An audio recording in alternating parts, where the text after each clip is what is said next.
Hello my dear friend, this is Shiva Rathore from nature पैरी series. My dear bro, आप देख रहे हैं एनपी न्यूज़ नेचर पैरी शिवा राठौर के साथ। माय डियर ब्रो, हम कई एपिसोड में महाकुंभ प्रयागराज से,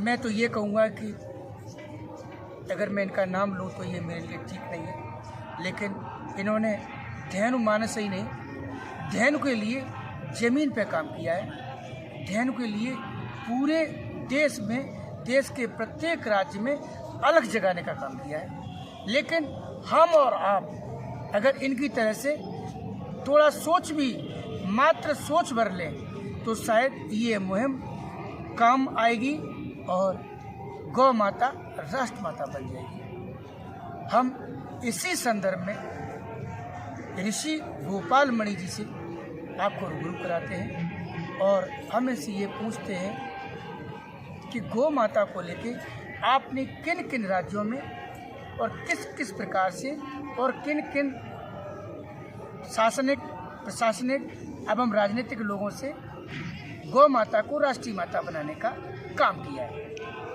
बताएं साहब। जी, हम इस देश के प्रत्येक राज्य में गए और हमने पहले एक रैली निकाली, उसके बाद जनसभा की, उसके बाद जो हमारी प्रार्थना थी उसको हमने प्रदेश की मुख्यमंत्री उनके पास पहुंचा है।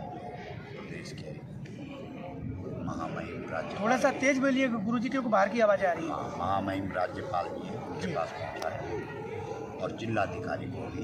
जब हम जनपद स्तर पर गए, केवल प्रदेश स्तर पर नहीं गए, जनपद स्तर पर भी गए हैं और जनपद स्तर पर जब हमने रैलियाँ निकाली तब हमने जो जिलाधिकारी होते हैं उनको अपना ज्ञापन सौंपा है और जब प्रदेश स्तर पर किया है तब मुख्यमंत्री जी और महामहिम राज्यपाल जी को अपना ज्ञापन हासिल करके और फिर वहाँ सभाएँ भी की और लोगों को जागरूक किया है और गौ महिमा से परिचित किया। जैसे अभी आपने कहा कि जनपद लेवल पे, प्रदेश लेवल पे किया, जनपद लेवल पे आपने बताया कि हमने कई कलेक्टरों को ये ज्ञापन दिया है, तो प्रदेश लेवल पे आपने भारतवर्ष के अंदर कितने राज्यों के मुख्यमंत्री, कितने राज्यों के गवर्नरों को आपने गौ माता को राष्ट्रीय माता बनाने के लिए अभी तक ज्ञापन दिया है? जितने 29 राज्यों में हम गए थे, केंद्र शासित प्रदेश हैं, वो कुछ छूट गए थे, लेकिन 29 राज्यों में हम लोग गए और प्रत्येक राज्य के मुख्यमंत्री जी को आपने ज्ञापन दिया। ज्ञापन देने के बाद एक निचोड़ होता है जिसे निष्कर्ष कहते हैं।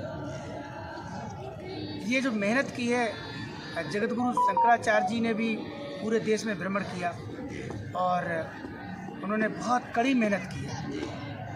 आखिर क्या कमी रह गई कि अभी जो शीतकालीन सत्र चला था उस सत्र में गौ माता को लेके ऑर्डिनेंस क्यों नहीं लाया गया?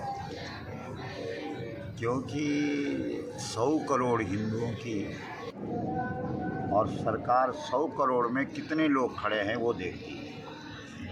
1% तो खड़ा होना चाहिए। 1 करोड़ 1% हुआ तो 1 करोड़, उनको पता है कि 1 करोड़ लोग खड़े नहीं हैं।